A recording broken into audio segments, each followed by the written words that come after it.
BCCI कभी income tax पे नहीं करती। आई एम श्योर आप सबने ये स्टेटमेंट जरूर सुना होगा और कई हद तक इस पर बिलीव भी किया होगा। वेल, ऐसा बिल्कुल भी नहीं है। रिसेंटली बीसीसीआई की ऑडिट रिपोर्ट रिलीज हुई है और उससे ये चीज क्लियर हो जाती है कि बीसीसीआई जितना ज्यादा अर्न करती है उतना ही ज्यादा टैक्स भी पे करती है। जहां दूसरे बोर्ड्स फाइनेंशियली स्ट्रगल कर रहे हैं, वही बीसीसीआई अर्निंग्स के मामले में एक अलग ही लेवल पर जा रही है। 4000 करोड़ सिर्फ एक साल, 14,000 करोड़ पिछले 5 साल।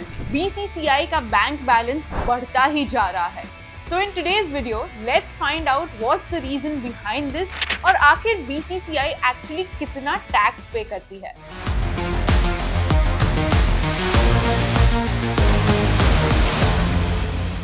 हम सबको पता है कि बीसीसीआई दुनिया की सबसे रिचेस्ट क्रिकेट बोर्ड है, लेकिन हम में से कई लोगों को ये नहीं पता होगा कि बीसीसीआई एक्चुअली अर्न कितना करती है। वेल, अगर हम सिर्फ रेवेन्यू देखें तो फाइनेंशियल ईयर 2022-23 में BCCI earned around 6,558 crores, and in the financial year 23-24, BCCI has earned around 9,742 crores.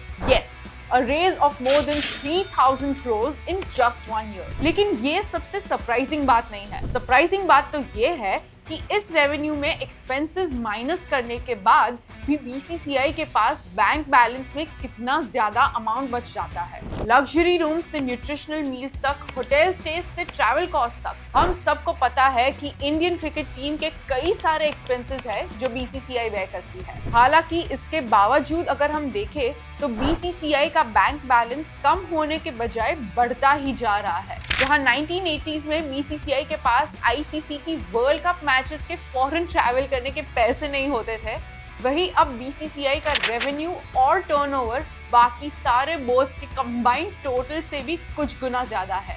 Yes, 2019 में जहां बीसीसीआई का बैंक बैलेंस सिर्फ 6,059 करोड़ था, वही अब 23-24 में यही बैंक बैलेंस बढ़कर 20,686 करोड़ हो चुका है। क्या बोला तूने? Yes, you heard me right. 20,686 crore rupees. A raise of almost 14,627 crores in just 5 years.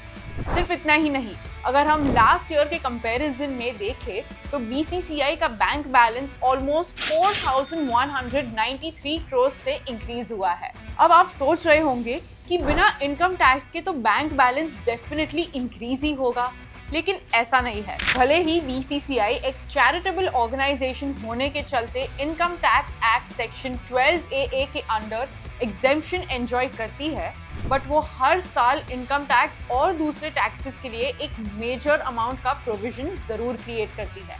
As per some reports, every year BCCI sets aside more than 3,000 crores for tax purposes. और इस साल 2023-24 में भी बीसीसीआई ने 3,150 crore income tax के लिए set aside कर दिया है। सो यस, भले ही बीसीसीआई इनकम टैक्स पे नहीं करती हो, मगर इनकम टैक्स एक्ट के अकॉर्डिंग प्रोविजन जरूर क्रिएट करती है, which means that fund cannot be used by BCCI other than the taxation purposes.